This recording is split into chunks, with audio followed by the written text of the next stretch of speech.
Bonjour à tous, nous poursuivons avec la 6e Mishnah du premier Pérec. La Mishnah nous enseigne ici, à la suite de ce que nous avons vu dans les Mishnah précédentes, pour pouvoir amener des Bikurim et lire le passage, les psukim que l'on doit lire au Beth Amikdash, c'est uniquement lorsqu'on est propriétaire du terrain.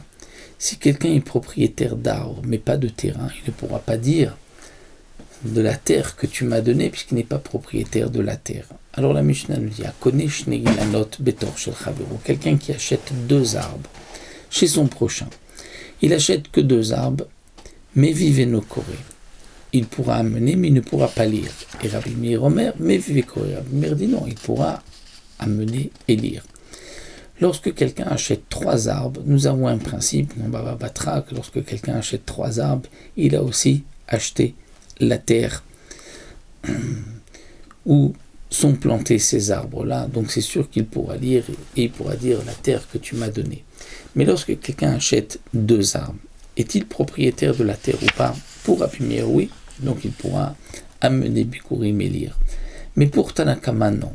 Parce que Tanakama a un safek. Est-ce qu'il devient propriétaire du terrain ou pas? C'est-à-dire du terrain où est planté, où sont plantés les arbres. Ça c'est donc d'Amachloket, et puisque Tanakama a un doute, a un safek, donc il amènera, mais il ne pourra pas lire. Alors c'est vrai que le Mfarshim pose la question, mais quel est le problème si on a un safek? Maximum on va lire, et puis ce n'est pas une bracha, il n'y a pas de issour si on lit des psukim de la Torah. Alors malgré tout, les Mfarshim nous disent que lorsqu'il y a un safek, ceci, si on lit Hacham, la terre que tu m'as donnée alors qu'il n'a pas de terre, c'est Mirse Keshikra, c'est-à-dire c'est comme s'il ment. Et donc, on ne peut pas pour cette raison lire, même si de lire des psukim, il n'y a pas d'interdiction. Maintenant, dans le cas où Yavash Amariam, quelqu'un a un terrain, il a un arbre, mais il y avait une source, et l'arbre était arrosé, donc, recevait son eau de cette source. Et cette source a séché, il y avait Shamaya. Niksat Saïlan, ou un autre cas.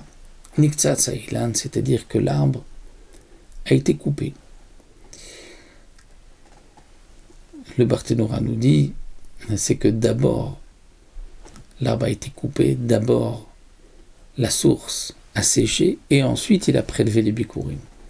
Et donc c'est pour cela que la Mishnah nous dit, mais vive no koré. Il apportera les bikurim, mais il ne pourra pas dire à Adama Shanatateli, étant donné que lorsque la source sèche, c'est comme si l'arbre est mort, puisque il n'a plus d'arbre, l'arbre ne pourra plus ensuite donner de fruits, ou si l'arbre a été coupé, donc il n'a plus d'arbre. S'il n'a plus d'arbre, il ne pourra pas non plus lire, puisqu'il n'est plus attaché à la terre.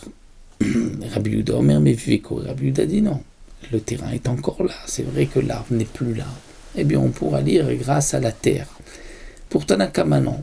Lorsque l'arbre disparaît, donc c'est comme s'il n'y a plus, il n'a plus rien, aucune attache.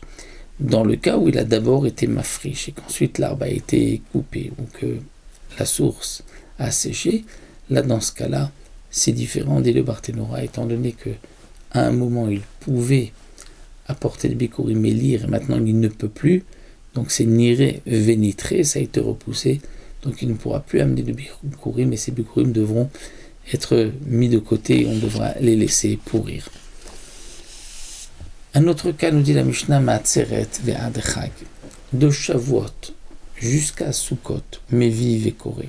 On amène les bikurim et on lira à Rami Ovedavi, puisque c'est la période.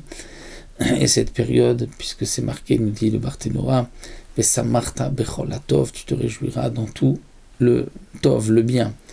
Et de là, on apprend que cette lecture doit se faire bisman simcha, lorsqu'on est joyeux. Et on est joyeux de Shavuot jusqu'à Sukkot. Pourquoi? Parce qu'un homme, dit le Barthénora, va, pendant cette période, récupérer toute sa récolte, cueillir ses fruits, et il est joyeux. Mais à partir de Sukkot, même si c'est vrai qu'il y a encore des fruits qui se ramassent, qui vont être cueillis jusqu'à Hanouka, mais la simcha de cette année est terminée à Sukkot.